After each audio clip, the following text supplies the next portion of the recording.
तो आज हम पढ़ेंगे Newton first law of motion. ठीक है, तो देखो Newton first law of motion क्या है। इससे पहले आपने इनर्शिया के बारे में पढ़ा हुआ है, तो जो आपने इनर्शिया में पढ़ा है बस वही आपका Newton first law of motion है। इसमें देखो क्या बोला है, स्टेटमेंट है every body continues in its state of rest और uniform motion in a straight line unless an external force is applied on it, जो कि आपने इनर्शिया में भी पढ़ा था।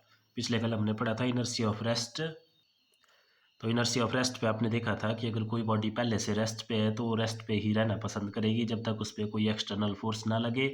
और इनर्शिया ऑफ मोशन में आपने देखा था कि अगर कोई बॉडी मोशन में है तो वो उसी स्पीड से मोशन में रहना चाहेगी जब तक उसमें कोई एक्सटर्नल फोर्स नहीं लगती। तो बस कंबाइंड वही आपके पास Newton first law of motion है कि कोई भी बॉडी अगर रेस्ट पे है तो वो रेस्ट पे ही रहेगी जब तक उस पर एक्सटर्नल फोर्स नहीं लगती, और अगर मोशन में है तो वो मोशन में ही रहेगी जब तक उस पर एक्सटर्नल फोर्स नहीं लगती। तो ये हो गया इसका लॉ। और इसको देखो अलग अलग करके भी आप लिख सकते हैं कि every body continues in state of rest unless an external force is applied on it. ये रेस्ट वाली बात होगी आपकी कि बॉडी रेस्ट पे रहेगी जब तक एक्सटर्नल फोर्स ना लगे। साथ में दूसरा पॉइंट मोशन वाला, every body continues in its state of uniform motion in a straight line unless compared by external force to change the state. कि अगर कोई बॉडी पहले से मोशन में है तो जिस पाथ पे वो चलती आ रही हो उसी पाथ पे चलना पसंद करेगी जब तक उस पर कोई एक्सटर्नल फोर्स ना लगती। फिर वो एक्सटर्नल फोर्स उसको रोक भी सकती है या उसकी डायरेक्शन भी चेंज कर सकती है, फिर बात की बात है। ठीक है, तो यही आपने इनर्शिया में पढ़ा था और यही आपके पास Newton first law of motion है।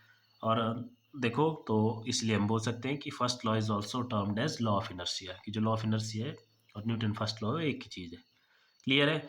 अब देखो यहाँ पे हमने देखा फर्स्ट लॉ से हम फोर्स को डिफाइन करने की कोशिश करेंगे। तो इसमें हमने देखा कि जब बॉडी आपकी रेस्ट पे थी तो वो उसको हम एक एक्सटर्नल फोर्स लगा के उसको मूव करवाने की कोशिश कर रहे थे, और जब वो मोशन में थी तो फिर हम उसको रोकने की कोशिश कर रहे थे। तो मतलब फोर्स है क्या, तो देखो फर्स्ट लॉ से हमें थोड़ा सा आइडिया हुआ कि force is a something which changes or tends to change the state of rest. कि ये कोई ऐसी क्वांटिटी है हमारे पास जो क्या करती है, या तो चेंज कर देती है बॉडी के स्टेट ऑफ रेस्ट को या स्टेट ऑफ मोशन को, या फिर टेंड करती है उसको, मतलब ट्राई करती है चेंज करने की। अब देखो ट्राई वर्ड यहाँ क्यों लिखा है, देखो ऐसे एक एग्जांपल ले लो कि एक कोई बहुत बड़ा पत्थर है। ठीक है, बहुत बड़ा पत्थर है।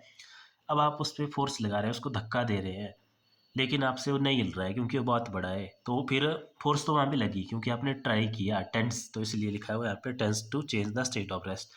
वैसा ही मोशन के लिए भी वैसा ही है सेम, कि मान लो कोई बहुत बड़ा पत्थर या बस को ज्यूम कर लो, जैसे बस चलती हुई आ रही है, फिर अगर आप उसको हाथ से रोकने की कोशिश करें तो वो आपसे नहीं रुकेगी, लेकिन फोर्स तो आपने लगाया, तो तब ये वर्ड यूज़ किया टेंट।